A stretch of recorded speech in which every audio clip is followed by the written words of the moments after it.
From bloated and tired to free and inspired, welcome to Free and Inspired Radio with Philip Watkins, your weekly dose of everything digestion and mental health related. We hope you enjoy this episode.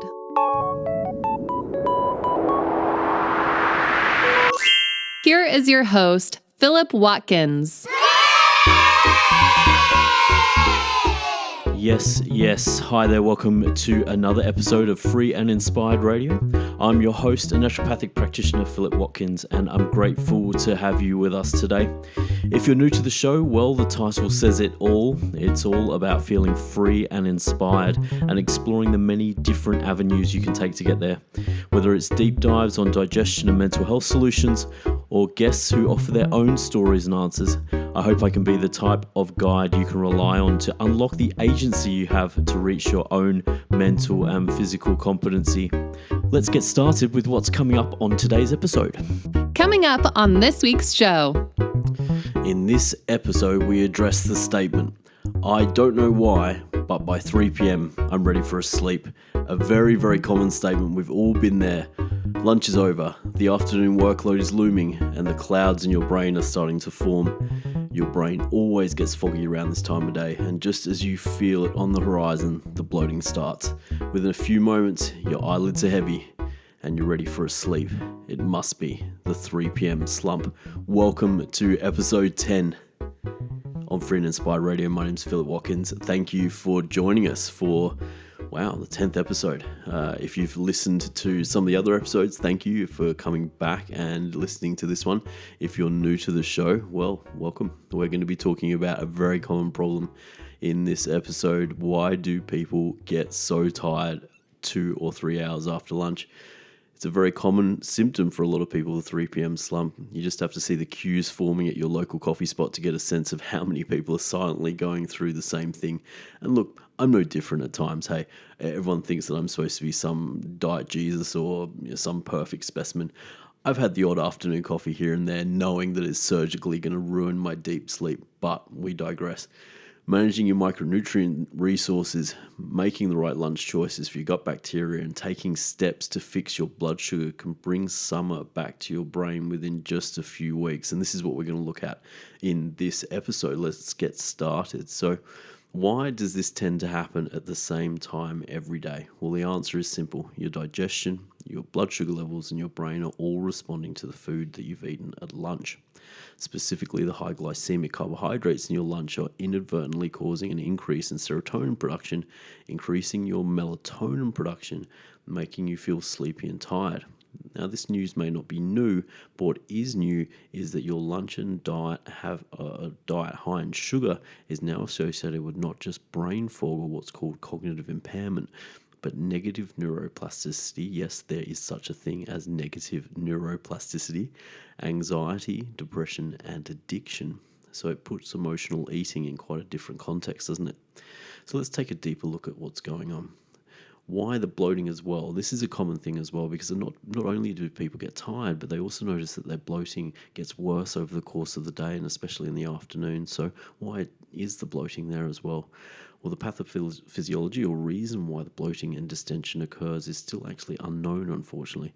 As with irritable bowel syndrome and its ambiguity, multiple causes can be both sustaining and excitatory at the same time, which is why it can be quite mysterious. If you're bloated after a high carbohydrate meal, then it's most likely the sugar and how it interacts with your microbiome or the bacterial environment in your digestion, or as we've looked at in episode 3 or 2 of this podcast, I might have to go and check that. We do a whole episode on how the function of your digestion can affect the way you feel after eating. So maybe just check that one out if you want some more information. But look, here's what's happening here. When you consume refined grains or high amounts of sugar for lunch, the bacteria in your digestion, mainly in the large intestine, is responsible for metabolizing or breaking down the excess sugar that your stomach and saliva couldn't. An unwanted byproduct of this inefficient metabolism is, well, you guessed it, gas. in the form of methane and hydrogen. And you may recognize those gases from your SIBO or small intestinal bacterial overgrowth testing and things like that. For most, this bloating will pass over a few hours. For some, though, loose or strained bowel patterns can develop with a constant sensation of fullness. Worse still, the cramping and urgency that accompanies the bloating can very much interfere with the quality of your day as you rush to find the nearest toilet, especially unfortunate if you're in the middle of a meeting. Now, furthermore, that's not the only thing that's happening here. Whilst the overt symptoms of bloating and fullness and cramping are clear, inflammation builds in response to changes in the microbiome caused by the high sugary food intake. Yep, the refined white bread in your sandwich has the power to change the balance of bacteria in your digestion. But don't despair. Either positive or negative dietary alterations can cause significant temporary microbial shifts within just 24 hours. I'll repeat that. Either positive or negative dietary alterations can cause significant temporary microbial shifts within just 24 hours. The positive would be moving to a more plant-based diet. Within 24 hours, you'll see that positive microbial change. So you don't have to do too much. Now, we're going to talk more about food and its role in all of this after the break. So we'll be right back on Free and Inspired Radio. Stay with us.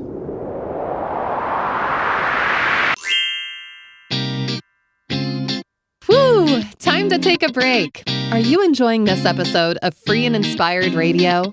There's no better time to take back your personal health sovereignty. If you want to connect with more Free and Inspired episodes, simply subscribe to your favorite podcast platform or visit the website at www.philipwatkins.health for more information.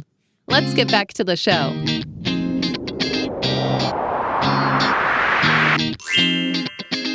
Yes, welcome to part 2 of episode 10 of Free and Inspired Radio. Thank you for staying with us. We're talking about the 3 p.m. slump today, a place we've all been unintentionally, I'm sure. In part 1, we talked about the role of serotonin and melatonin and how those two important brain chemicals can make you feel sleepy and tired when you eat a particular type of food. And in this part of the show, we're going to look a little more into the types of foods and how those choices can make a little bit more of a prominent role than you think in the 3 p.m. slump.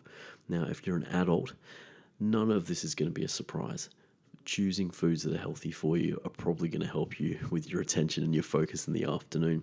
But what might be a surprise is just how much we can predict how the microbiome will change based on the foods that you consume. And if we can predict that, we might be able to predict what's going to happen next as well. So let's start with something you already know. Artificial sweeteners are unhealthy. There you have it. You've come this far only to hear something that you already knew. But wait, this is really important.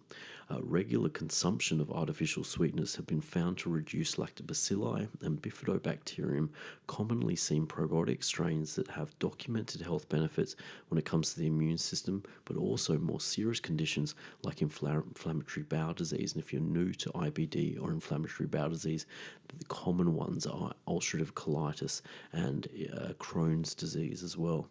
Now, reductions in these species of bacteria directly influence the way your body regulates the immune system. This relationship is why you hear of people successfully helping their autoimmune conditions via healing the microbiome. But I digress, that's definitely another podcast. These essential species of probiotics have a deep connection within your immune system, and as the research is unfolding, your brain. Why? Decreases in lactobacilli and bifidobacteria are associated with the same low-grade inflammation associated with brain fog. So look, the 3 p.m. slump may not be that you feel like you want to sleep, but it may also be like you feel like you got cotton wool in your brain, right? So why is the 3 p.m. slump more than just a symptom? And we're going to look at that with the connection between the brain and inflammation, or brain fog and inflammation. Now, it's hard to know when your brain is inflamed. And when you bang your elbow and everyone thinks it's funny apart from you, at least there's enough feedback to guard your elbow until the pain subsides. The brain doesn't have these pain receptors, making it challenging to know when inflammation is present. Research completed in late 2019 may now help us use brain fog as a cue towards knowing that our brain is inflamed and that it needs some attention. When researchers created an acute low-grade inflammation in participants, the central area of the brain that was affected first was the region associated with staying alert. Now that is crazy. Let me just repeat that. They did this study where they basically induced inflammation in people, which is crazy that you would sign up for that. But to be fair, I have signed up to a few of these studies in my earlier 20s as well. Now, the inflammation actually affected the part of the brain that helps you stay alert, and it affected this region of the brain first. So no wonder it's hard to stay awake in your meeting. Your brain is trying to shut you down, basically. Now, it might just not be your attention that's at risk here. Mounting research shows that inflammation in the brain, commonly referred to as neuroinflammation, is the critical therapeutic focus in treating major depression. So much so that researchers are now looking to therapies that target the immune system specifically to manage stress-induced depression, which over the last few years is a very, very common occurrence, more so than ever. This same neuroinflammation is also implicated in generalized anxiety, which can often be challenging to treat when it becomes chronic. So how does low or high blood sugar play a role in this? Now, we introduced how the foods you eat can cause a surge in serotonin in your brain that can make you sleepy, but what happens after that?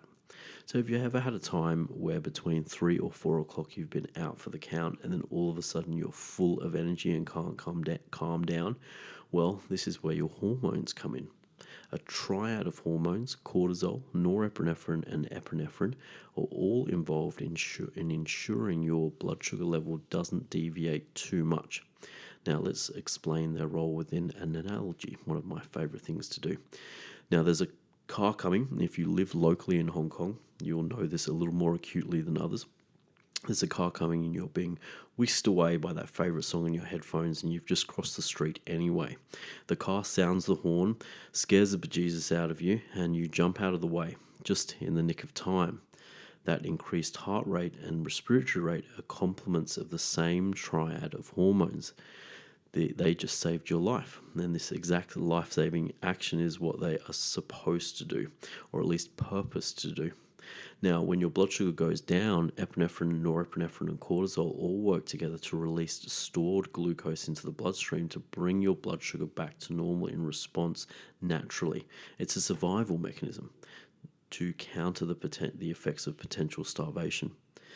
Now, this brings us back to inflammation, the brain, and that extra pork bun from lunch, and why you didn't have anything to offer at the end of Deborah's presentation.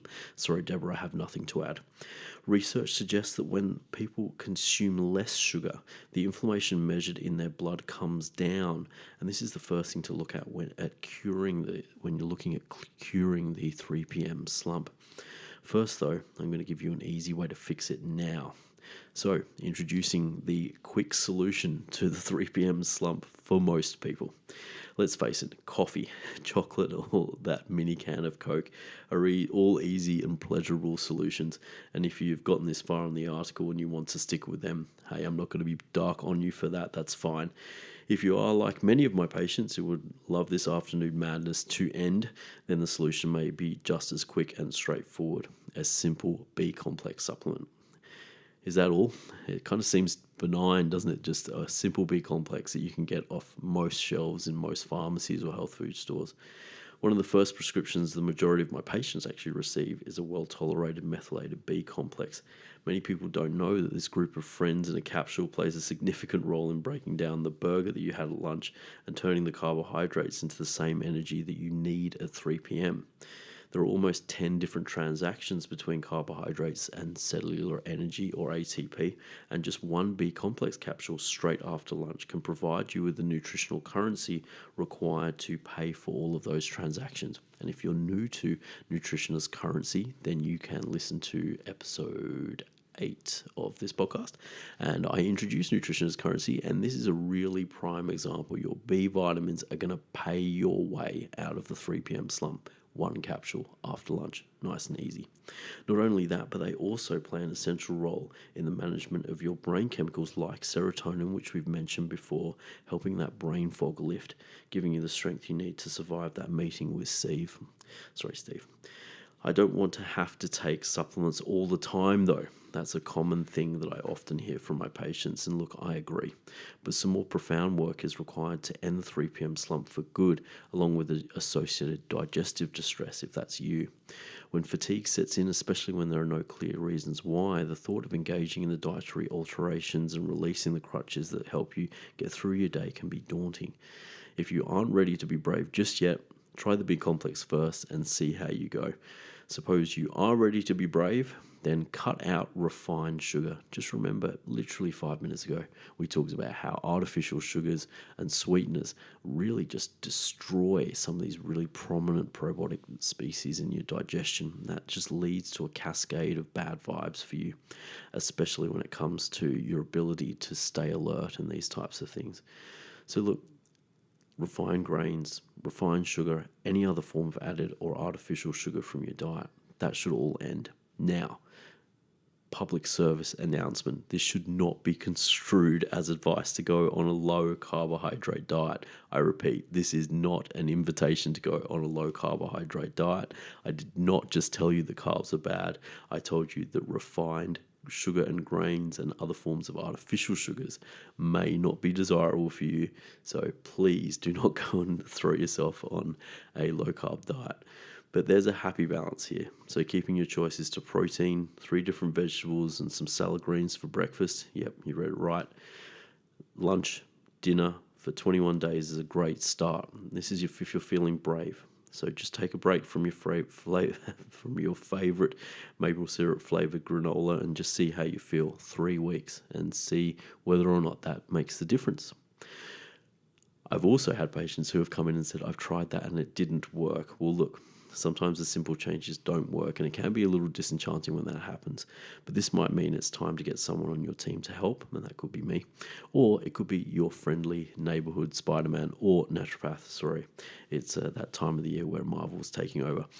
Making some more focused changes to the food you're eating and getting some inside information on your condition of your microbiome can actually open the door to end the fatigue and clear the fog for good. So there you have it, some quick and easy ways to understand the 3 p.m. slump. Hopefully you're not listening to this at 3 p.m. and have already fallen asleep. But hopefully you're able to, start using a B complex if you haven't already, or you've got some ideas on how you might address this little 3-week program that I've mentioned. Before we finish the episode of this episode of Free and Inspired Radio, if you'd love to hear more from me and get the word on new articles, podcast episodes and more, just jump over to the website, philipwatkins.health, and join our community via the newsletter, a sign-up box on the homepage there. You'll be able to see the transcript for the show as well at the same place. As always, your reviews on Apple Podcasts and Spotify help me get the word on the street. If you listen to this on YouTube as well, throw the video a like and subscribe to see when each new podcast is uploaded. You can also follow me on Instagram and Facebook at philipwatkins.health. There'll be lots more content coming there, maybe in 2022. I'm just trying to make sure that I'm getting some good, solid, comprehensive content before I start doing short form stuff. So there you go, if you really wanted to know that was happening. But in the meantime, we're coming up to Christmas, and Christmas episode is going to be a little different for Free and Inspired Radio. Might be more of a message from me to you. I'm going to try and put that together after I've had a cold, so I do apologize for my husky radio voice this week. Hope it's not too drony for you. I hope you have a fantastic lead up to Christmas. You're spending some quality time with your friends and family. You're getting all your work done. You're spending some time with the kids. And I bid you farewell for this week and look forward to joining you again for next week's episode of Free and Inspired Radio.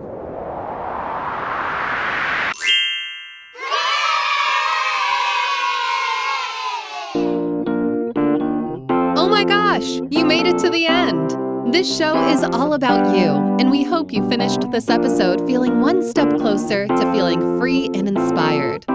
We'll be back next week, but if you want to know more about Philip, please catch a digital flight to www.philipwatkins.health for further details about how we might be able to help. In the meantime, have a great morning, afternoon, or evening, and we'll see you for another episode next week.